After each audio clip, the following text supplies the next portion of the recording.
Hello, hello, hello, and welcome back to another stream of Boomeadow Builds. It is wonderful to have you here. Hello, Spinner. Hello, Evil One. Thank you for the redemption of the hydration station, keeping me nice and hydrated. Dare I say? No, I'm not going to say it. It's too early. Too early in the stream for it. I hope you are doing well today. As you can see, there are probably a couple of little changes to the stream. Some emotes and things like this, hopefully. So this should be fun. This should be a good time. But yes, we are back into Anthalamyr, the material plane of my world, to look at and hopefully finish building it today.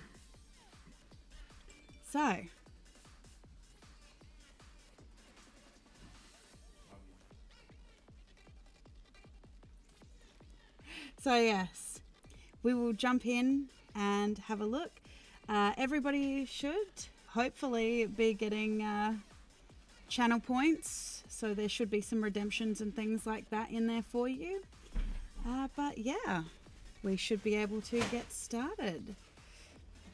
Let me know if the music's too loud. I never know with these things, because in my headphones it's blaring, but for you it might be really quiet. However, we love it when... Come on, Incarnate. There we go. That's what we were missing. We actually need the world map. It is not a stream without technical difficulties. However, here we are. So, we have this one last little piece to do. We have finished the Feywild. We have almost finished the material plane. But what we still have to do is the house, which we'll see how we go with this particular map build and getting coloration and all this stuff set. So, yeah, if you like what I do, for anyone who is just stopping by, if you like what I do, please follow along. Turn on notifications so you know when I go live. If you also are curious, I also have a Twitter, which goes by Boomeadow, and also a YouTube channel by the same name, Boomeadow. So if you want to catch up on things, that is where you'll find them. All right.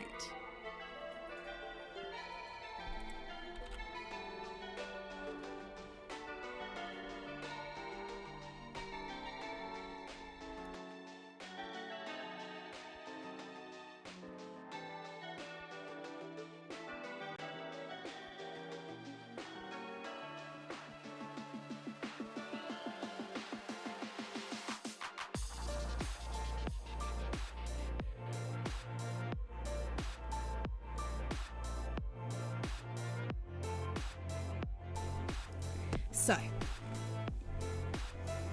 having a look at my little map in front of me,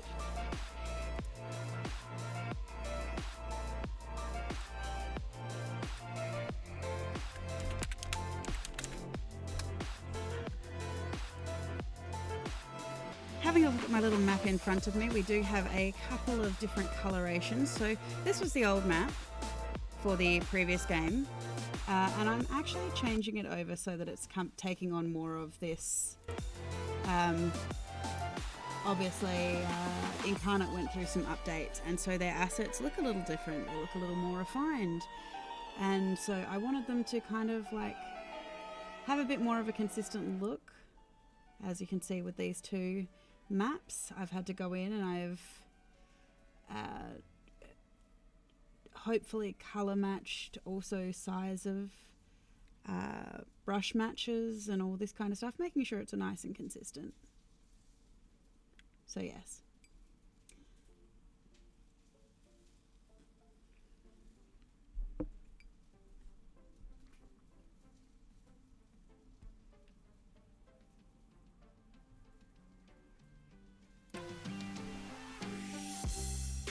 So, having a look here, this is going to be changed to a bit more farmland wheat area.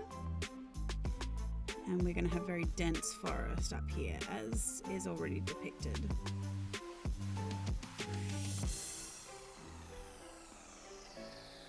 We keep the hillsides and things like that.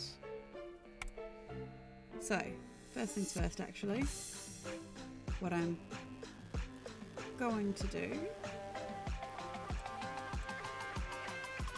is turn that off and we're going to fill some holes. Because as I have noticed with these maps, when you turn off all the assets, I actually have dozens and dozens of tiny holes along the edges. Some could say that they are ponds. It is not a deliberate choice. It is just obviously where I have not filled it in very well. So once I finish these world maps, I'll most likely, I say most likely like I don't already know, I will be moving on to the town maps, and there will be opportunities for people to name businesses and things like this as well. As well as a few changes with the channel, obviously. There will be options with your channel points to name a town, name an NPC, all these kinds of things. And as time will go on, I'm hoping to add a few different things like some channel noises and things like this. As you probably noticed on the countdown screen, we have some moving parts to this whole show now. My janky attempt at animation of my little ghost floating to and fro.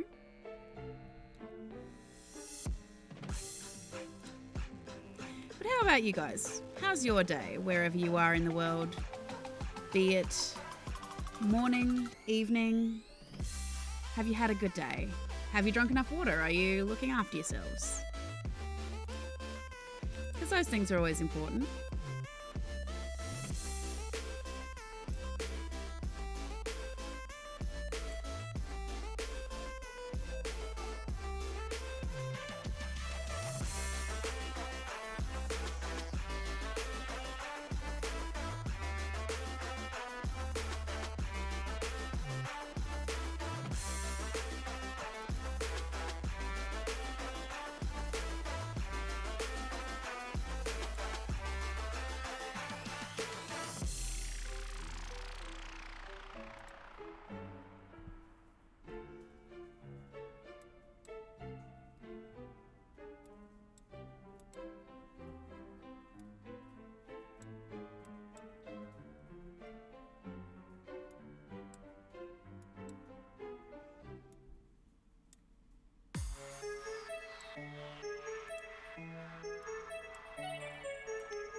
Okay, so, ooh, I like this dungeon treasure hoard.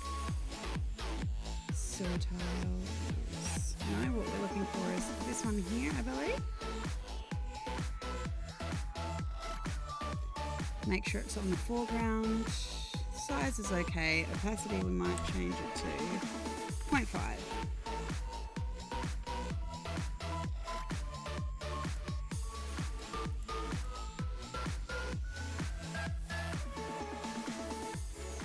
Now, I did just have a think.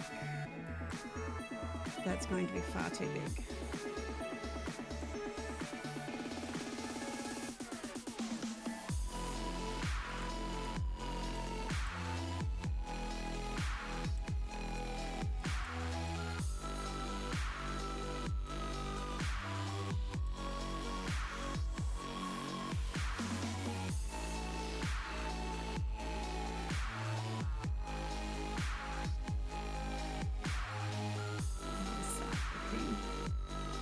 So yes, in this area. And we just do nice feathering little strokes.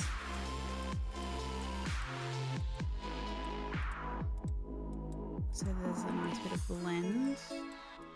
Now I have learned from color shading and things like this, because to put all these maps together, in the eventuality of putting all these maps together, there is the part where I do actually end up going back and forth and trying to actually make sure that there are consistent colorations everywhere on these maps.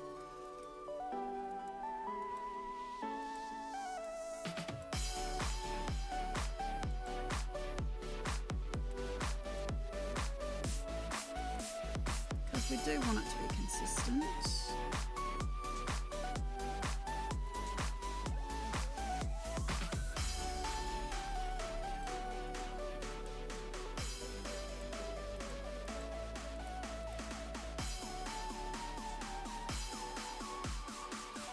And a look at this, where this meets, there is some autumnal leaf going on as well. And I do know from experience, this in here is actually darker.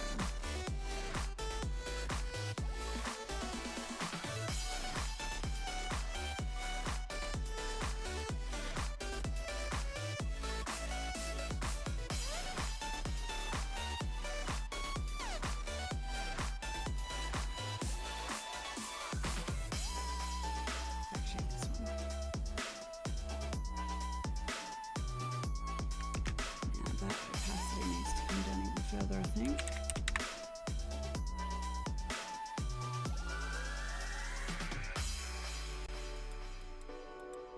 I hope you have settled in for a lovely, relaxing stream for this wonderful Friday. Unless it's still Thursday night where you are. Here in Australia, it is a lovely Friday morning. Well, early afternoon, actually. It's just after lunch. And we are starting to turn into spring over here for us, leading into what will be obviously a very Aussie Christmas. Obviously, for those people who don't know, if they weren't aware, in Australia, it is the middle of summer when we have Christmas. So it is hot. Usually. I mean, the last few years it has been kind of rainy. It's been nice, a little bit cooler. But that is definitely not the norm. We've had lots of rain this year. Lots of rain, lots of flooding issues as well. But that tends to happen sometimes.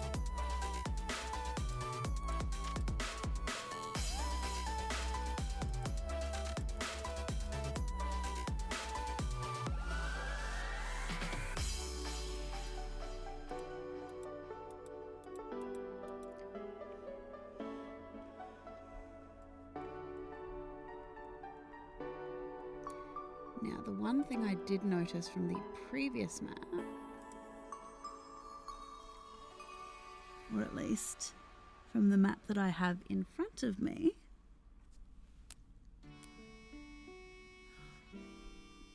we actually have a little bit of an autumnal texture going on. Autumnal leaves. This one here.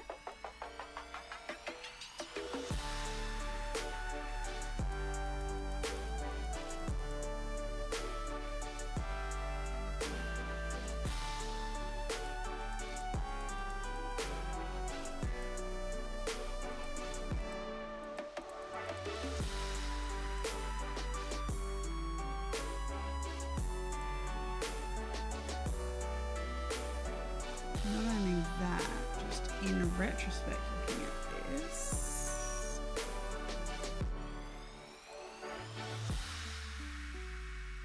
It's kind of got a little bit of this texture going on across here too.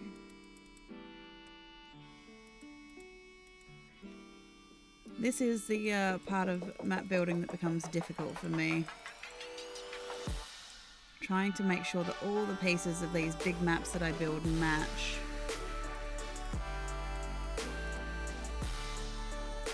Obviously, once we put trees and stuff in here as well, like that'll actually hide a significant portion of that.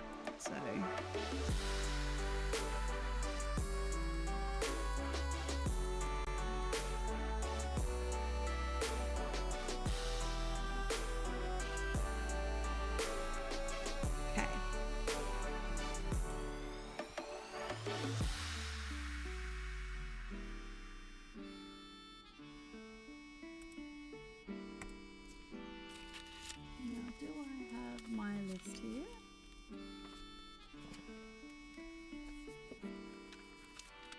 Because I have a list of the sizes of things. But yeah, so I've been slowly building to the racial playable races and things in the setting. We've got a huge variety of things that we're actually that the players are going to be able to play. And at the moment I've only got 3 of the intended 5 players that I will eventually like to have in this game. They are long-standing players of mine, actually. So, and I do actually play with several of them over on Evil One's channel. So, if you have not, well, if you would like to see more of the shenanigans or what kind of shenanigans I get up to, go check it out over there. You will find the link to that in my about section.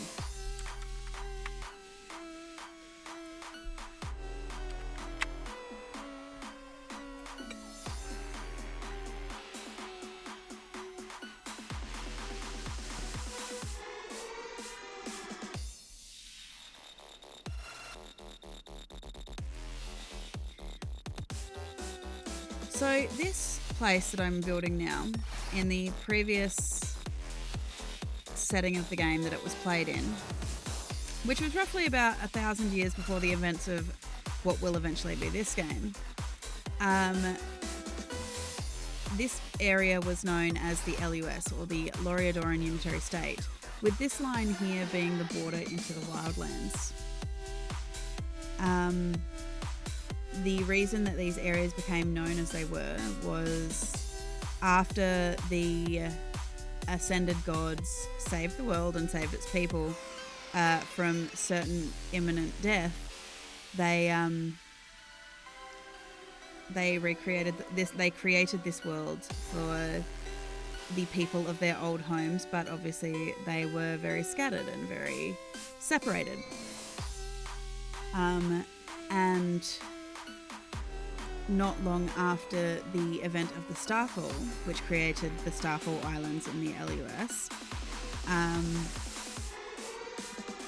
there was actually an imbalance between life and death because of the events of the previous campaign. There had been 2 campaigns that were running in the second era of the world, where we had the Realm Witches, but we also had what had become lovingly known as the Chaos Crew, running around doing things, being just generally crazy, but essentially they were displaced gods.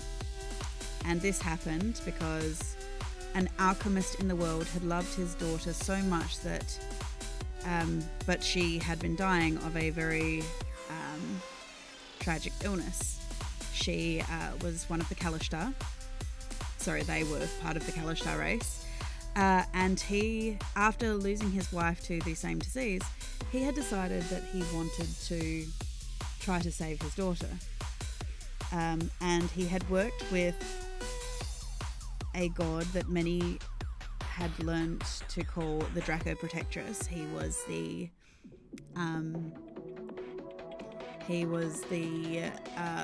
draconic god of psionics, which of course was borrowing from the D&D lore and mythos of Sardior to a certain degree. in my particular setting, he was a very, very powerful arch-Dracolich, as well as a draconic god. And that had happened due to some events that had happened during the Titan War that preceded the first era of the world. So as you can see, my world goes back and back and back. Which I won't go into it too much,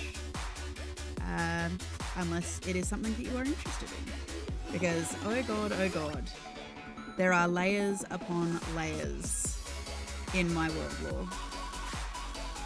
Which I do believe that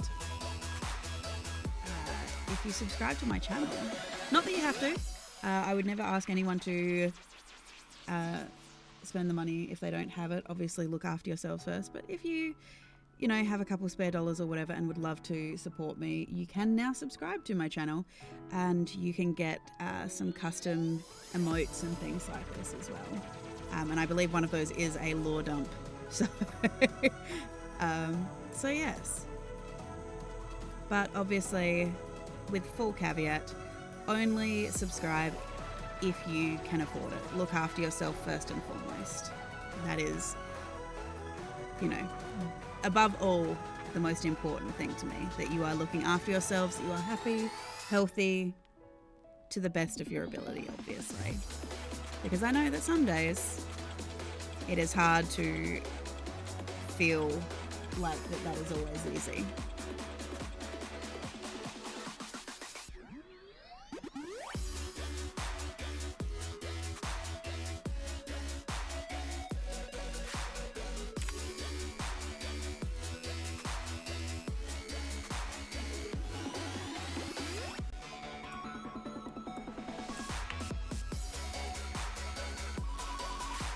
Now comes the fun game of what did I name that town? Because I cannot always see the world map.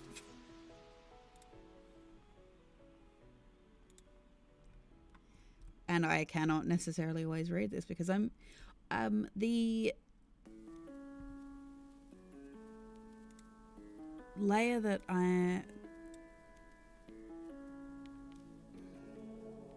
it is a good thing I actually have a list of all the old towns, because I do actually go through, I am that pedantic, I go through and I write down all the towns and everything so that I, in the previous iteration of the world, I had gone through with every town in the LUS and figured out what their production was, because it was a very formulated government. Very, very formulated government. Everything had a place, everything had a job, every town had an industry, and all of these things were run by the guild families of the area.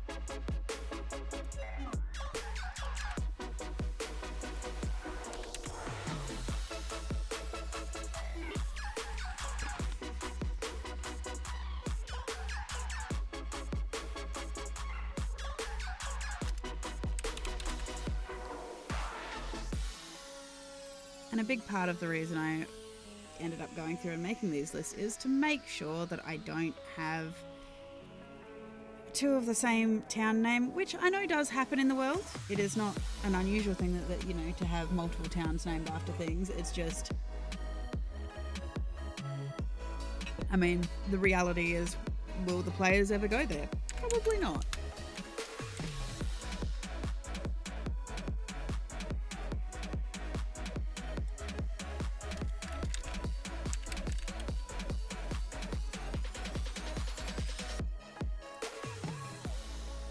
And obviously this central area where it's a bit warmer, they have all of their farming and everything like this. And I will just quickly save.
Yes. What are our thoughts on adding a channel reward to remind me to save? Because I do not save nearly enough. Unfortunately, as I am told.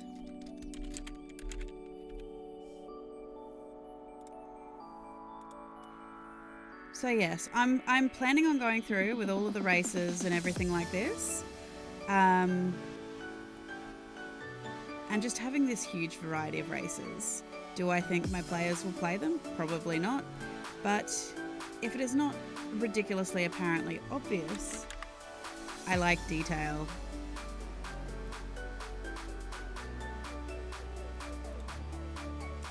I like detail, even if my players never actually go to some of these places. Like,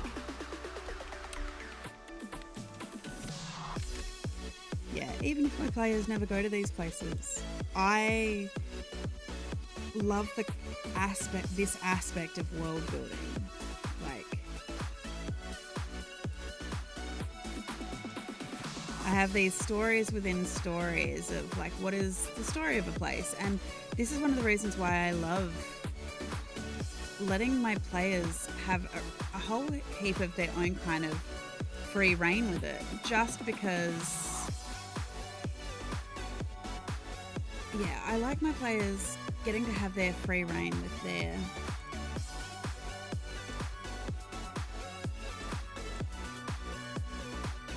now there is something going on here. There we go.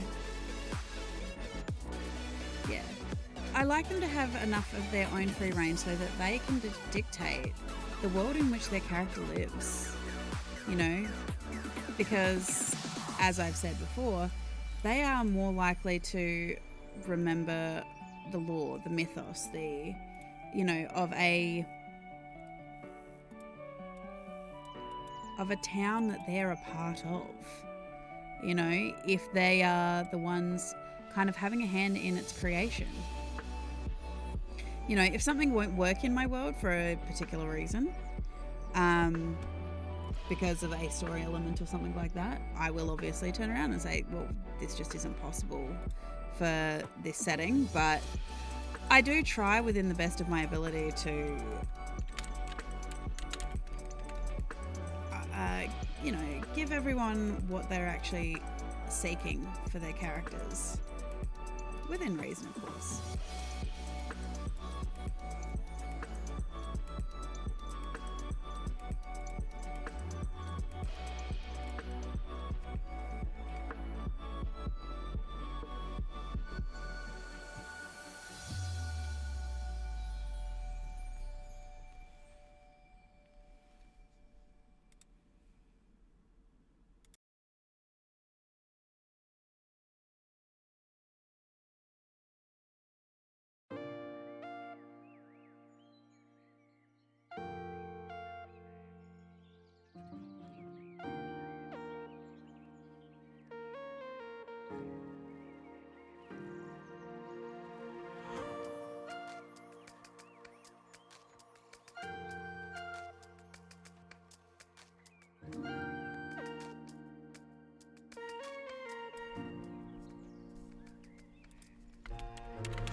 Ask you, what is your favourite part of world building? For those of you who are DMs out there.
part of the reason I'm changing that name is I have a Monmouth in the world. So I should probably just make a notation of that.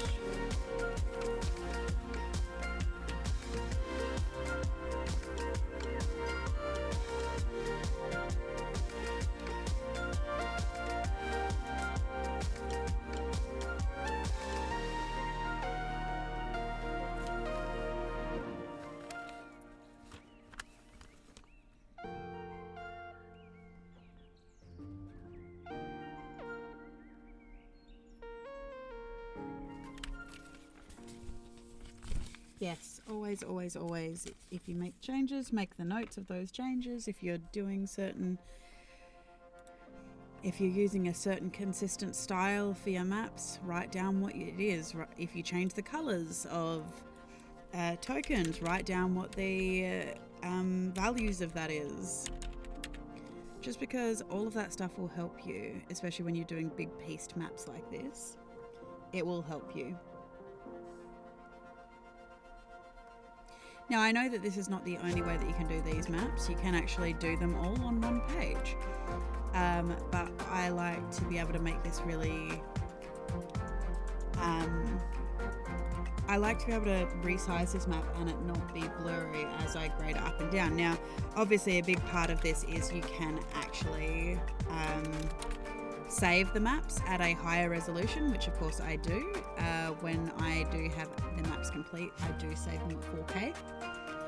But I do know that Incarnate has a very special feature that you can save them in up to 8K. But as they do warn, it is experimental for them.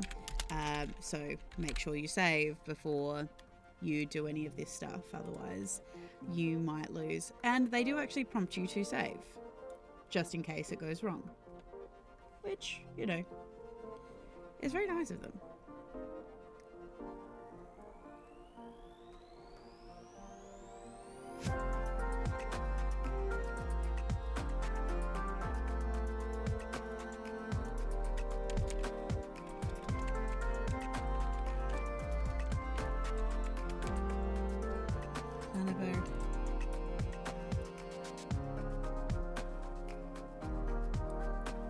Now, hopefully I'm pronouncing these right, but from my approximation, the double L in Welsh is actually pronounced as a C, so Clarnibird. Maybe. But if there are any Welsh watchers out there, please let me know.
guys. This is a little bit later stream than usual. I'm also eating my lunch, so I'm endeavouring to mute as best as possible because, I don't know. You let me know if you like the sound of people eating or not. I know it really bothers some people, so trying to be mindful of that for you guys.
So now all I should have to do, realistically, is the trees.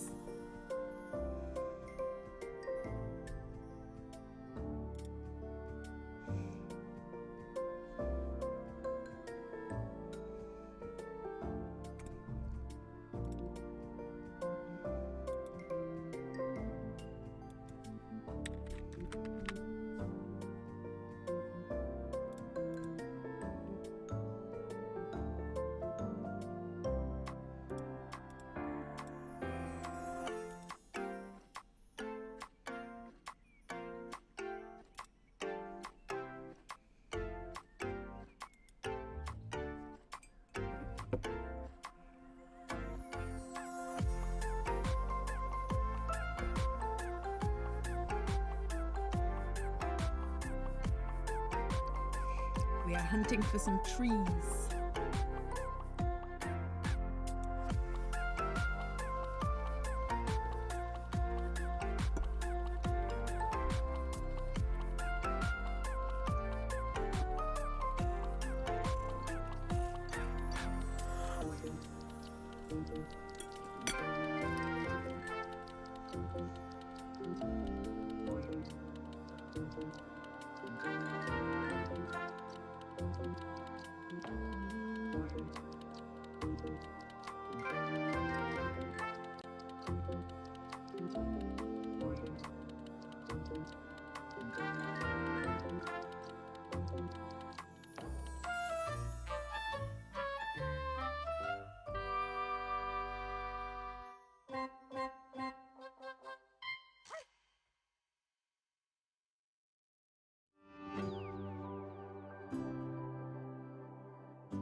That's a bit better. So size 44 for trees.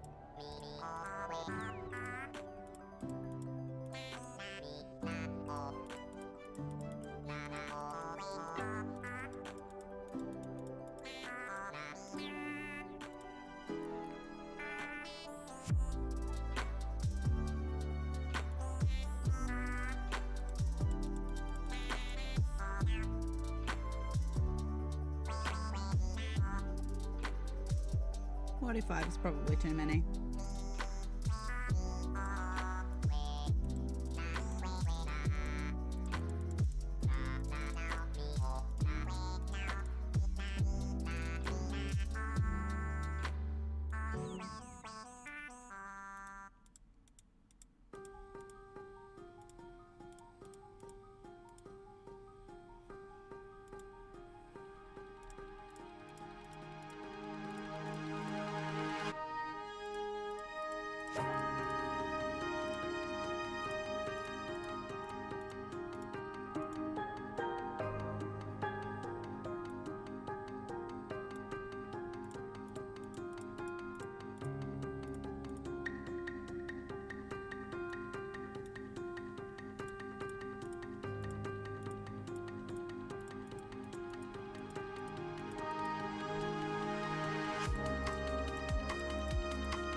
So yes, just the process of adding an absolute butt ton of trees. Lots and lots of trees.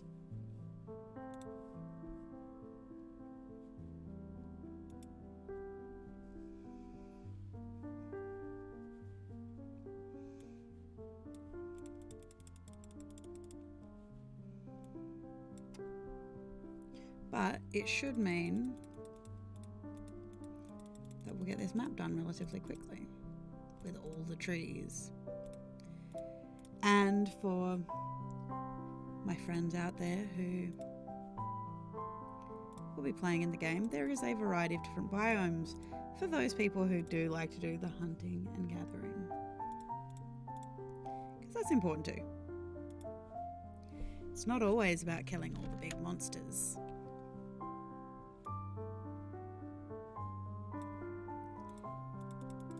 But learn from me, ODMs of the webosphere and things like this. Be careful what you give them, because they will eventually figure out how to make C4.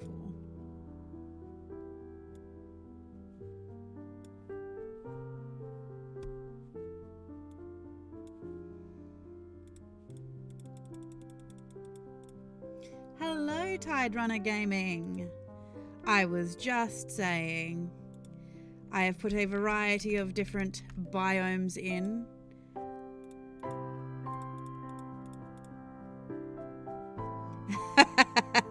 Of course you'd hear the C4.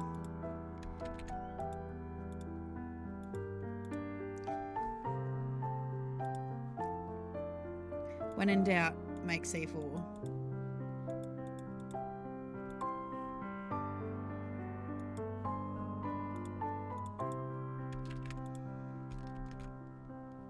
How are you today?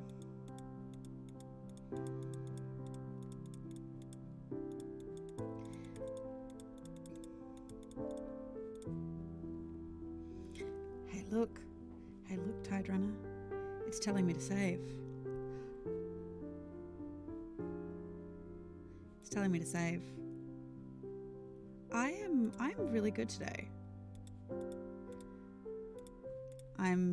I started my stream a little late, which is why we're now streaming in the early afternoon. Is that bothering you, Tide Runner? Is that bothering you that I am not saving?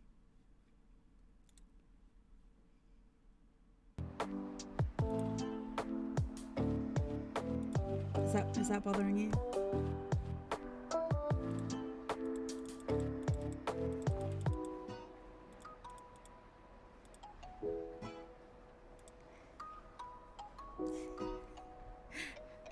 What, you don't want me to get to 1400 assets just sitting here, or just hanging out?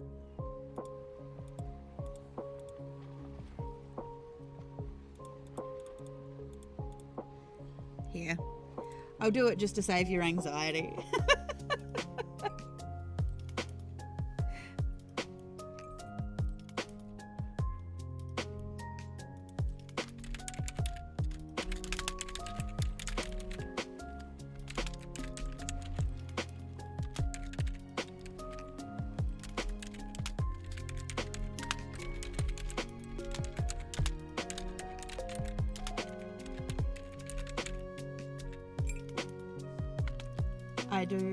I'd like to show something a little something off, by the way, after I just post this link to the music that you can find. Now, I'm not going anywhere. I know that it says be right back, but this is just one of the new little changes.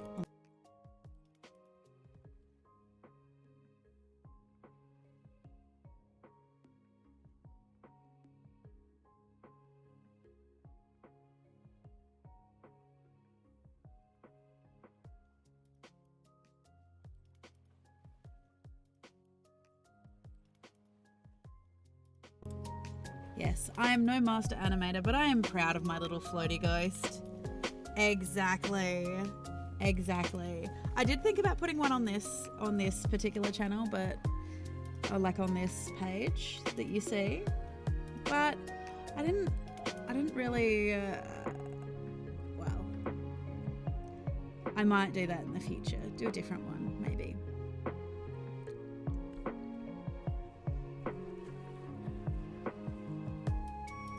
A Boo VTuber model. Oh, I've spoken to Tyrant Dungeon about that, and the idea of how to do that just seems so overwhelming. I mean, any of you out there who are VTubers, let me know what your experience with it is, because just the idea of it just is mildly terrifying to me. Of just the sheer amount of work that has to go into making it actually like work as a model.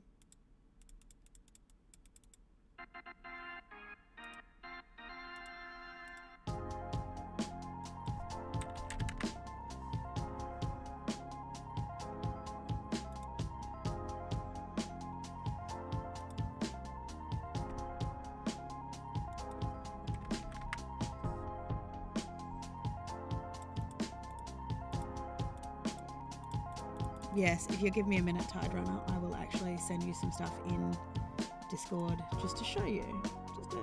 Just a little preview.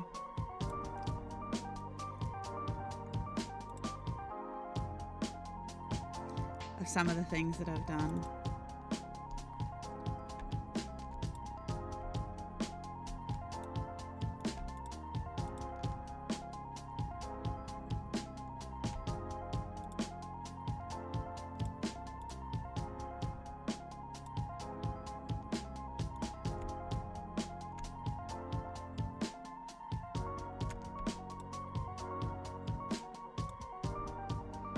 I think you're really going to enjoy this, to be honest.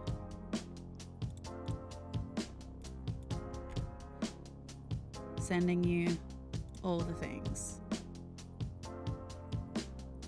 Oh no, 10 files at a time. No.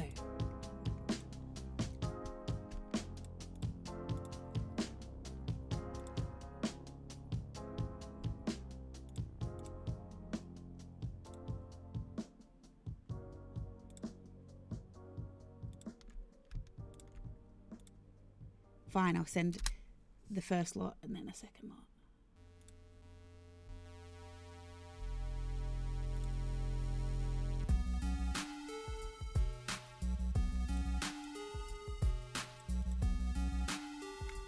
Look at all the stuffs. I did all the things.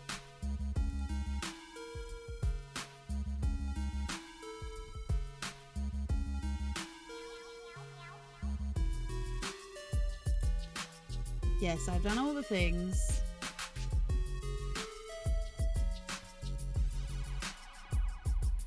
So yes, I've been working on some animated stuff. I can't wait. If all goes according to plan, when it comes time to stream this game, it will hopefully have an animated title card. Hopefully.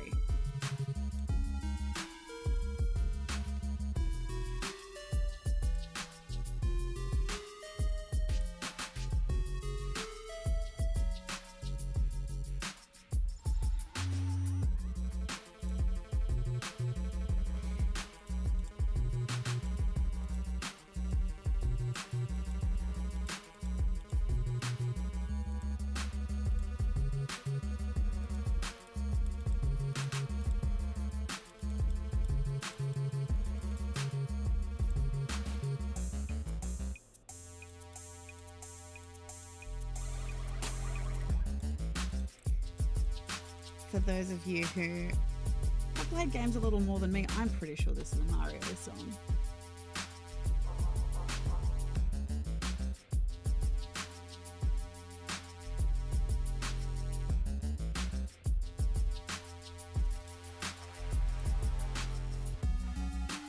You must now get the top bit badge.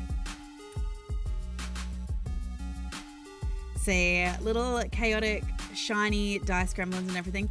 As I have said a little bit earlier, you can now subscribe to my channel if you like what I do. However, I do put it in with the caveat that if you cannot afford it, that is okay. You do not have to subscribe to me at all. I will still show up. I will still make the wonderful content. I will still share things. Obviously, I want you to be happy and healthy first and foremost. And a big part of that is, unfortunately, we need money to live in this society. And I would much prefer that you spend it on something for yourself that you need and want than spending it on a subscription to me. However, there are obviously rewards if you do, but that is only if you are financially able to do so. Do not feel obligated in any stretch of the imagination.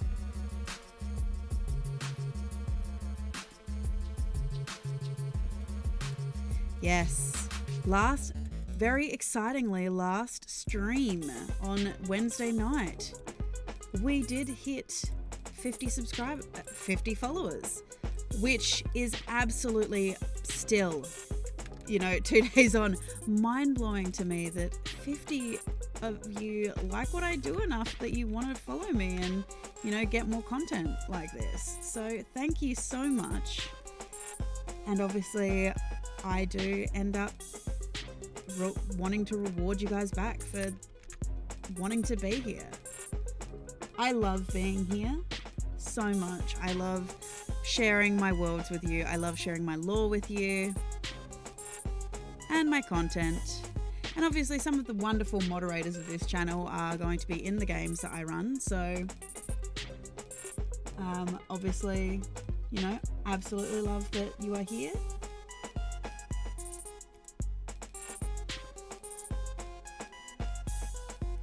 The top bit badge as well. The top bit badge is the gold coin one, correct?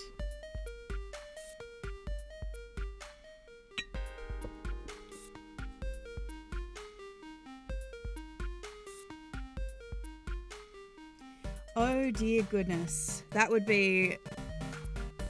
See, as we start to play the game a little bit more, obviously some of the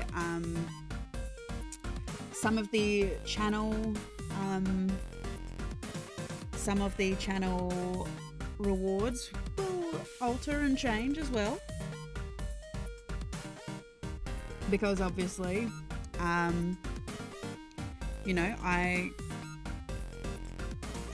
want to be able to make my followers feel like they're also on this journey with us.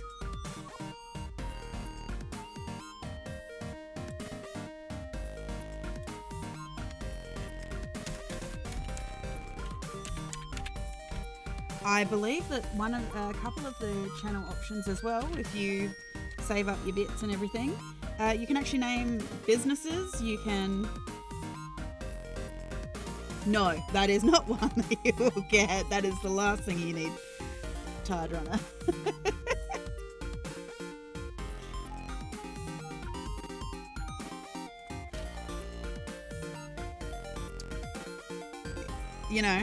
Although it is a really good way, like as you can notice, one of the options is to remind me to have a drink of water and things like this. Obviously I'll still drink water throughout, but while I'm doing this I don't necessarily always remember those things. Post check as well, my chiropractor will thank you.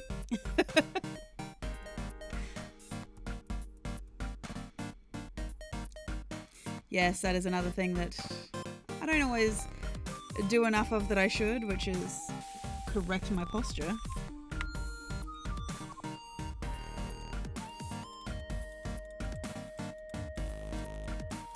But yes, I've been told I need to put diverse biomes in.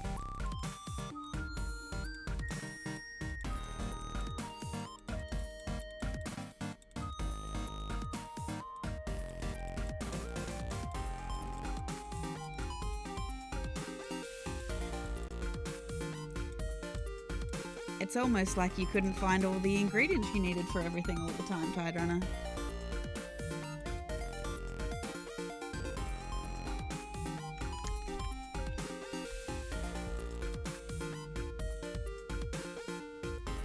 And obviously, in a couple of streams, Once it is cleared, I'll also have some choices for free emotes as well. Yes. Come up with random pets for Tide Runners characters. Obviously, if there are going to be channel rewards that relate directly to the players, I will obviously take my players' input into that as well, because obviously their input is important, because they are just as important to this game as, you know, having a world to play in. I honestly cannot run a game without them, because if you don't have players, you're literally just writing a story.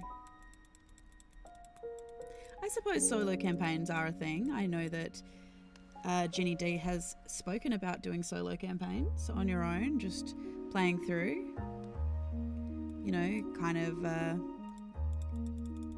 your own kind of thing, seeing what your character would do, building what, you know, your character would do in any given situation.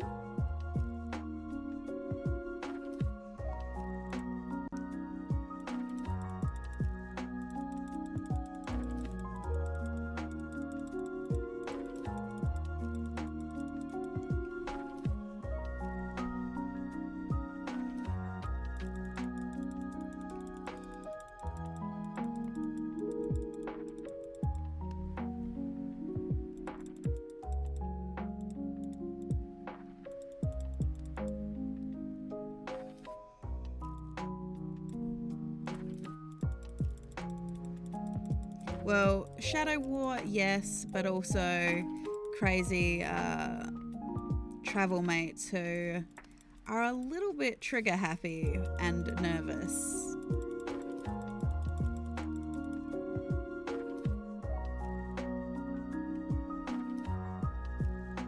Yes. Although, I'm intrigued to see what kind of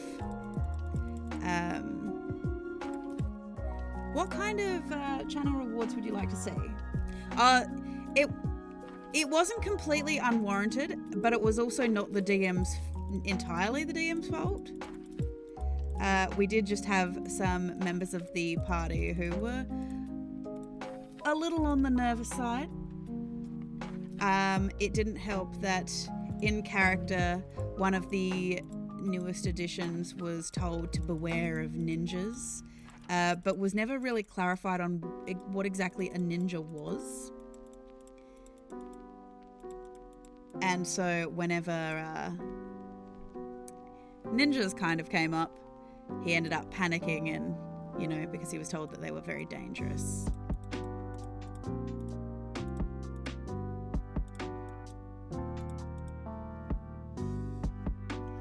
Hey, look, you can ask any of my players. I don't tend to throw a lot of just random encounters at them. I should probably throw more, to be honest, just so that they can be kept on their toes a little bit. And the random encounters I do throw at them are just really weird random encounters, like bunny sharks and cat box mimics.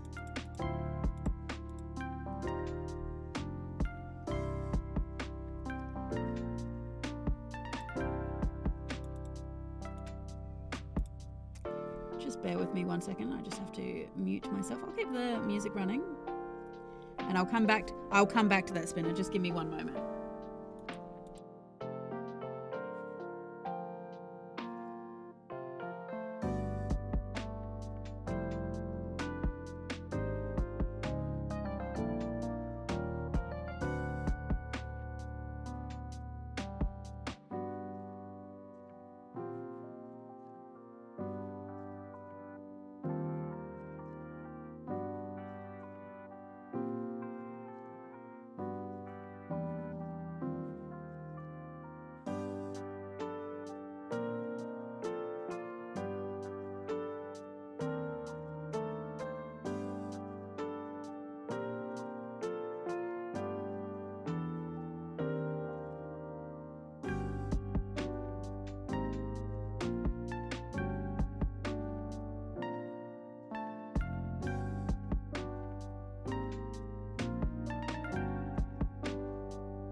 Sorry about that.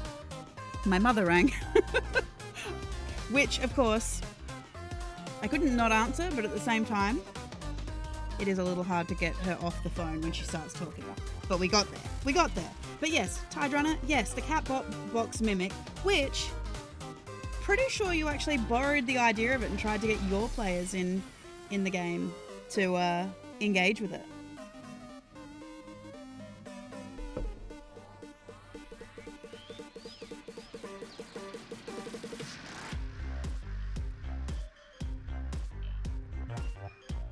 And no one did. Yeah, I didn't. But that's because, okay, I will admit it was probably a little metagamey. It was a little metagamey because my character would have likely engaged with it. Oh, the one shot, yes. Oh, that's why I didn't engage with it. That character, no, she wouldn't have engaged with it. So that's fine. My current character, so in Tide Runner's game that I play in on Monday nights, I play a pangolin cleric, or a golan cleric, which is based on the giant armored armadillos, anteaters, should I say. Yes, she is your local neighborhood friendly, she is just sheer chaos. But that is partially because she was raised by kobolds. And I don't think you can be raised by kobolds and be completely, like, organized and ordered.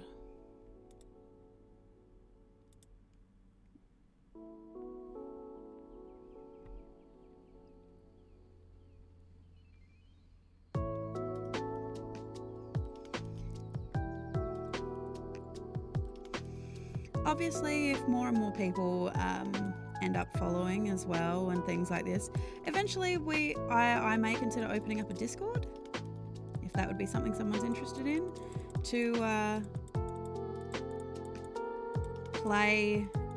to talk, you know, D&D stuff and things like this. It is wonderful having you here. But I also realized, as I'm streaming, it probably wouldn't have been so bad if I'd kept my stream today at its normal time, but unfortunately I had an appointment, so I ended up pushing it back. And then I realized this has put me in prime Critical Role territory, I believe. You could probably correct me if I'm wrong, Tide Runner. You probably know better than I do.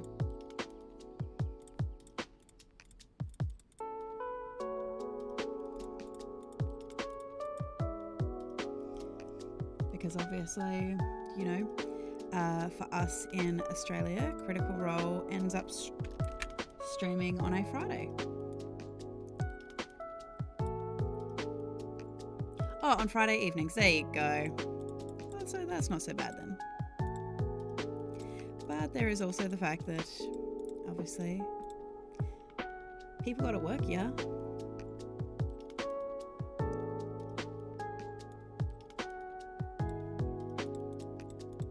But yes, Tide Runner, what about you? What are your plans for today?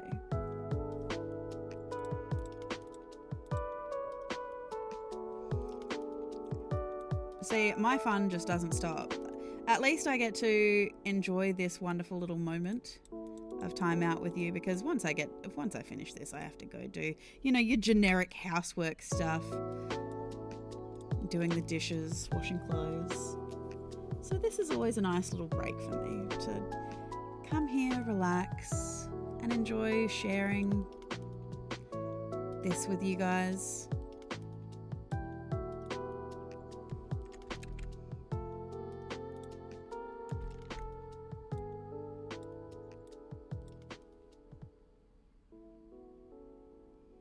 Yay! You know what? I don't think the sarcasm was necessary. I know that some people do enjoy cleaning. I am not one of them. I am envious of the people who genuinely do enjoy cleaning.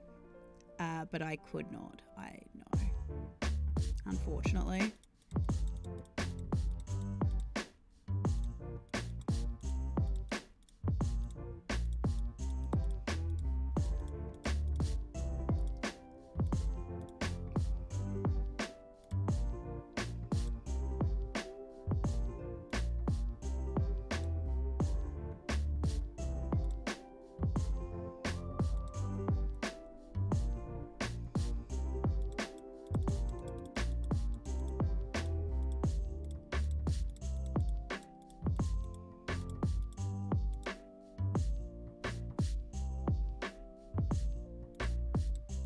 But this is part of the reason we play D&D, isn't it?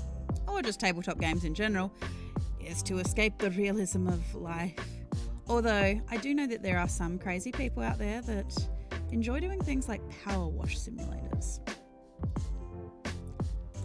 I don't understand the appeal.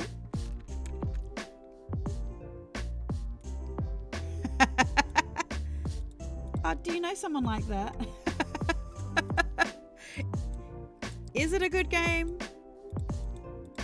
I feel like it's probably one of those games, though, that's like a real time killer.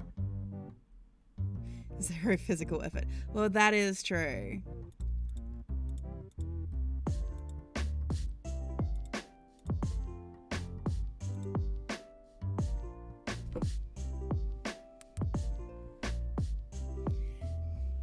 See, if we're talking about time killers, I have recently been thrown into the world of this mobile game, Cats and Soup.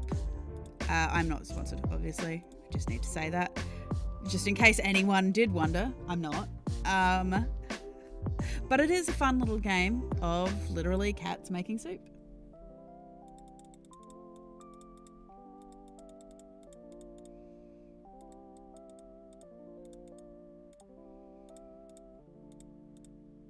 Hey, look, everyone. Look, everyone. I'm being told. I'm being told, everyone. Should I save? Or should we just keep, like, risking it?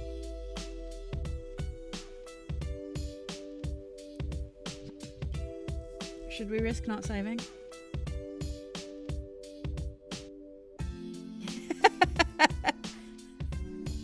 Fine, I'll save. How much does it bother you that I don't save?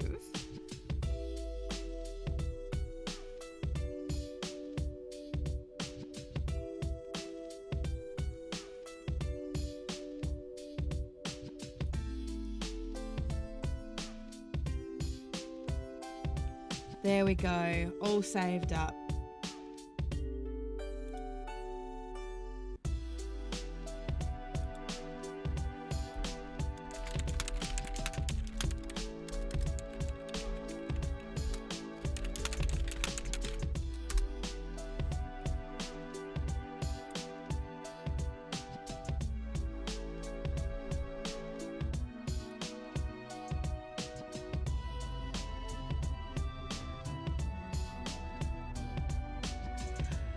I mean, in the grand scheme of things, it probably doesn't take me as long to recover like these, because it is mostly just placing trees. As it is, it's a matter right now. We're just waiting for one of the players to return from a holiday so I can have a bit of a chat to them. And then I legit need to figure out when I'm going to have the time to actually start it, because I really want to follow through on having that animated title sequence if I can, just because that is the level of overachiever I am. Yes, I am attempting to animate my own title sequence for the group. I've done a couple of rough sketches to some music that I found that goes with it that I feel like is the vibe. For the players that I already have. Obviously, I do want to keep it a bit of a surprise as to what their lore is. Obviously, some of the players who are returning players, well, this is true, but I mean, there is also the thing that I could just do it myself. I mean, it's only going to make me a better artist. Like, actually working with different angles, making things like...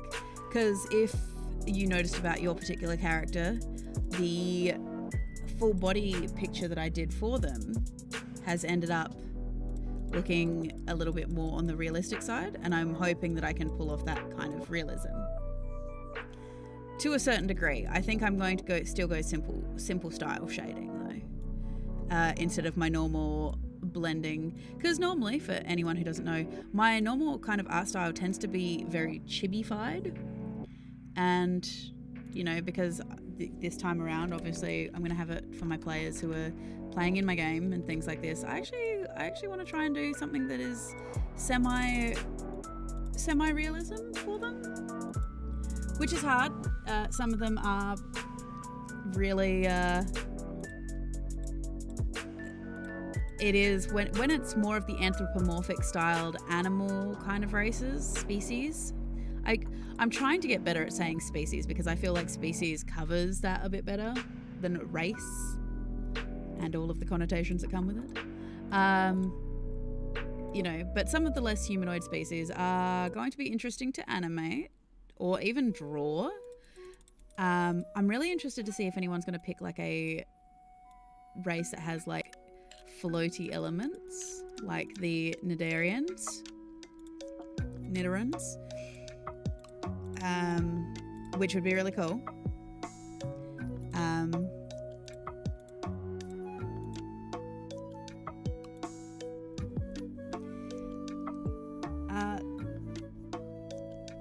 So far, having fun. I won't reveal. I'm hoping that once I get all the characters drawn, though, I'll do a teaser trailer as well.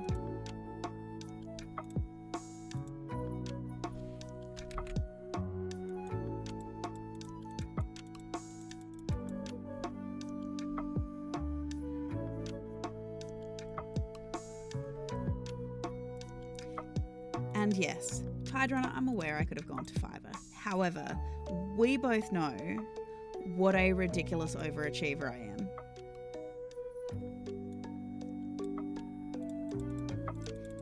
If my tavern menus are anything to go by.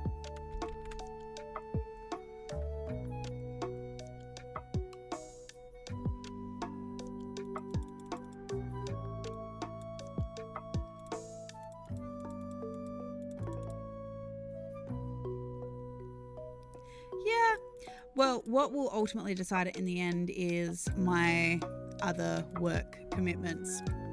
For those who don't know, I'm actually an audiobook narrator in my real life job. And I do have a couple of projects coming up soon. If you like the sci-fi genre and things like this, I will recommend one book that I did narrate recently that is actually out now. It is called That Girl from Wagga. It is by David Parker Ross. He is a wonderful British author. He lives in the US, but he is a British author, and he has written a sci-fi fantasy about the world, and basically the series itself is called the Perception series, and it follows the story of Jenna Plural, a genetically modified human who is in the US, in the US military, and basically the fall of America, the fall of Australia under the European rule. There is space travel, there is space battles, and obviously there is me as the voice in this particular book, That Girl from Wagga. She is clearly an Australian character from Wagga, which is a real place. I will warn you, there is swearing in it. So I don't know if many people would write an Australian character. We don't swear a ridiculous amount, but some people can. We have a varied multitude of people in Australia.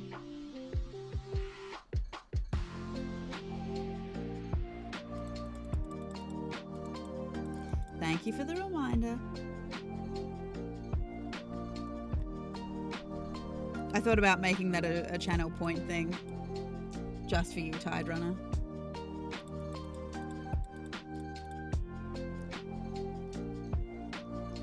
How are we looking?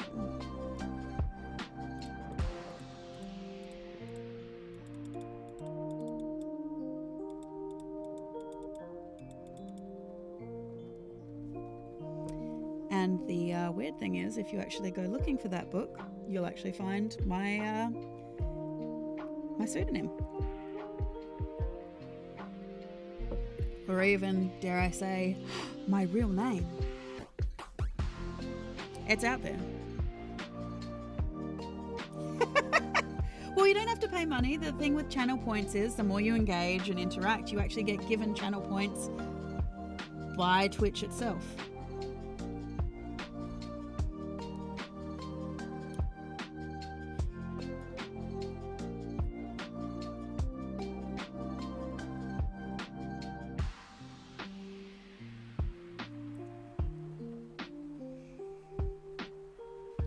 Okay, the question is, bear with me a moment, I'm going to put this onto the current world map as I save this. We'll export it and then we'll put it into... Oh, there we go. It just took a minute. I was having a little bit of a hissy fit trying to figure out what it was doing. However, so I'll save it and I'll export it, if it'll let me export without crashing my computer. We'll see. We'll see. This is an adventure now for everyone involved. And then this way we can put this last bit together. So let's see how we go. Fingers crossed, everyone. If I disappear suddenly, we'll know that my computer did not like it. There might be mad lag for all I know.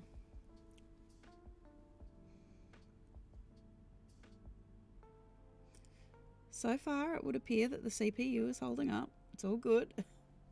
Oh, it's doing some work though.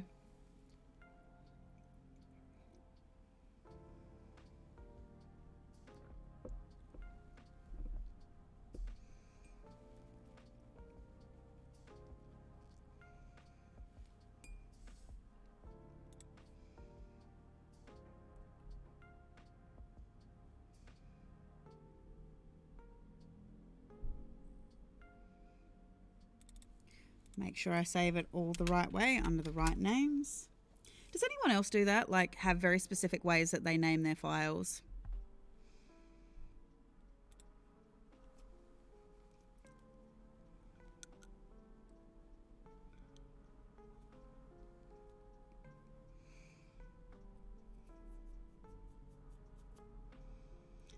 Yeah, because of my work, I've learned to label things a very specific way.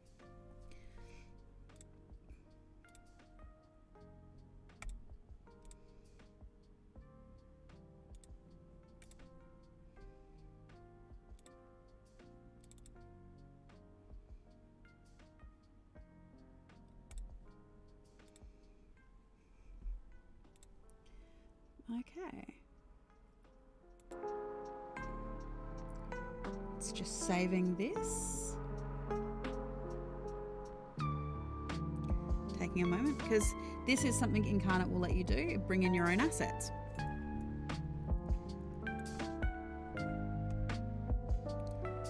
And so now you can actually see the process of what how I do this.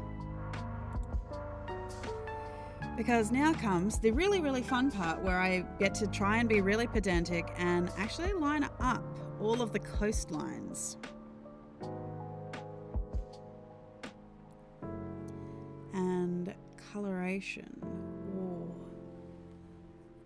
And this is where I end up having to go back and forward and figure out exactly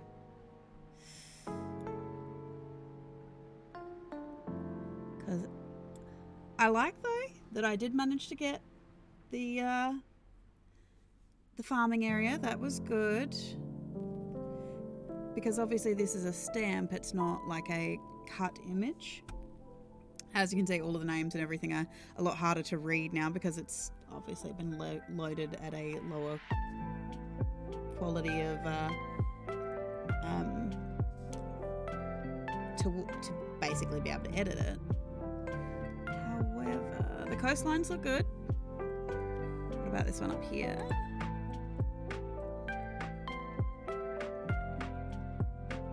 Is this going to be able to work? Well, we'll put some trees in. That coastline works. But what we do now is I go through and I put in all of these additional trees, basically, on like layer 3. These come down to like 30.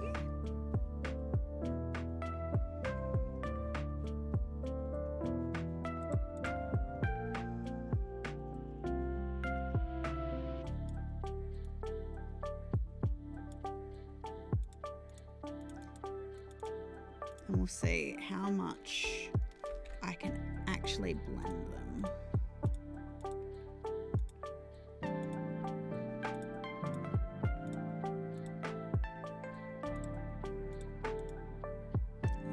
Probably needs to come down to maybe 25. They look a little bit big.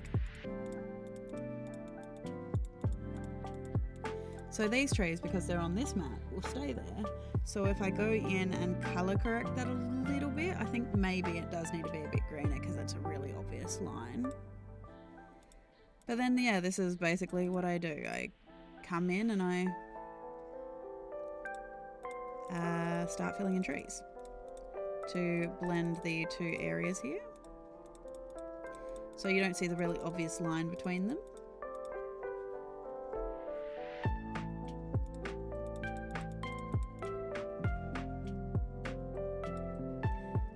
Insight to my inner map building here.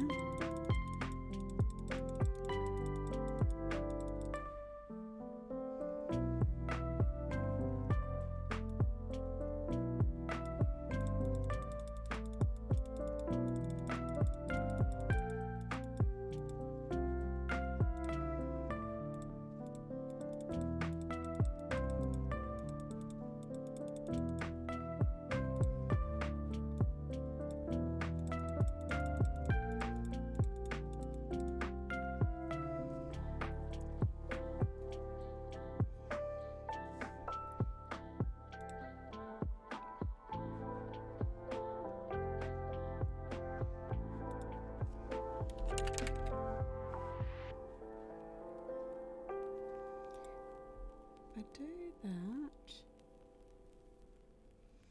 problem is I don't think I can, yeah, I can't universally change that.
There's that bit of a blend, but as you can see, I kind of need to go in and just change the shading of that, I think, a little bit.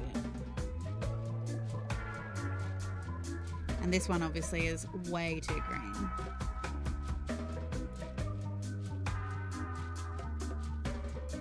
Move that bit at the bottom.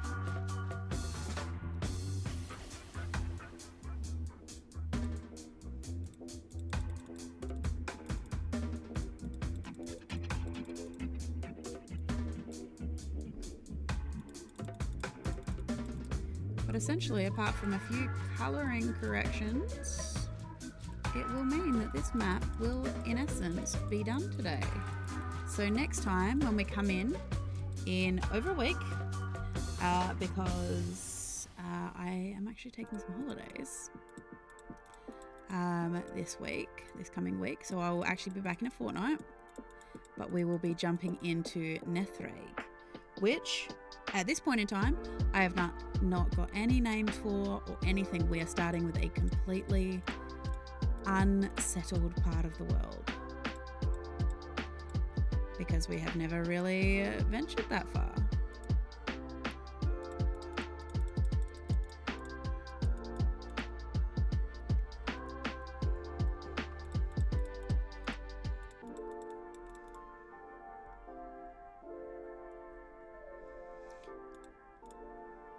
So likely the next time you see this map, it will have those color corrections, it will be all finished up, and you'll get to see it as a title page. So, because yeah, as you can see with that gradient there is a very harsh line, so we'll be changing that. However, so far, this is Anthalamyr as it is, to this point, completed.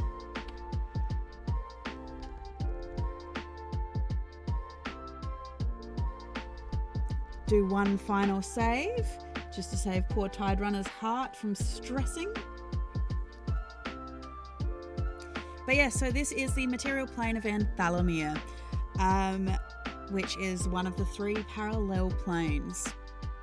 And so I will go in and I'll change that shading, and Monday week, you will actually see this map in its completed glory. If there are any kind of ideas that you guys could think of that you would like for channel rewards or things like this, please let me know over on my YouTube channel, Boomeadow. That is where you can actually engage with me the most. That or my Twitter, which is Boomeadows. But yes, you can send me messages over there. You can send me comments on the videos, because I do upload these videos the next day over on YouTube. And so right now what we're seeing is a completed map. For everyone who wants a recap, this is the Feywild plane that we actually worked on over several sessions and we got finished. It took me a little bit to figure out exactly what I wanted to do in terms of the seasons and the coloration and things like this. This is why it's a little bit more of a colourful map. But we will be coming back to deal with Nethreg, or the Hell plane. So we're going to see lots of reds, and I've got a really cool idea concept that I want to run for it. So we will see if we can get together and manage to figure that out. As always, if you like what I do and you want to continue to support me, you can hit the follow button, turn on notifications to let you know when I go live, or follow my Twitter because that will also tell you when I go live. If you feel so inclined and want to support the channel further, feel free to subscribe. We will love having you here. There are rewards for doing so, but of course, as always with that, only do so if you are financially able and look after yourself first. Obviously, you are under no obligation to do so. However, I have loved having you all here. I have loved your comments, chatting to you. As always, thank you again for all of your support in helping me reach 50 followers.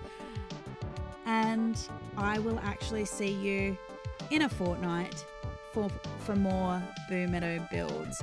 If you are interested in more of my content, you can look down on my schedule, and I do change it. It's not a recurring schedule. I do go through and change things depending on when I will be streaming, as some of my streams are a fortnightly longer stream. I will be changing up some of the games that I play on the Tuesdays and Thursdays. At the moment, Tuesdays is for Garden Story or Turnip Boy Commits Tax Evasion, and Thursdays you can catch Little Witch in the Woods or Lost Words, which is really, really lovely game, journaling style game. So, which has a little bit of an action adventure kind of side-scrolling kind of game interlinked with it. So, otherwise, thank you all so much for joining me. It has been a pleasure to have you here and continuing to grow our community. But thank you. I hope you have a wonderful day, night, wherever you may be in the world, and I will see you in a week.